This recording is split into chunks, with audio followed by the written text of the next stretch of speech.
Morning sunrise at tropical Magic Mina. Got a bit of rain, a bit of sunshine, and all the glistening raindrops on the ends of the leaves are looking like diamonds. So we're very blessed to experience it. And when you're in nature, when it rains, it's so pretty. It's maybe in the city areas. Well, I've grown up in the cities before where you don't really like too much rain, but when you're in the rainforest, it seems to take on a different complexion. With the sun and the raindrops and the light and the glistening.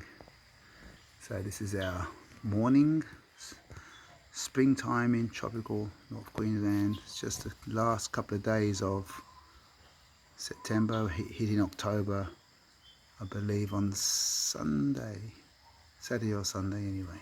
Okay, have a beautiful day.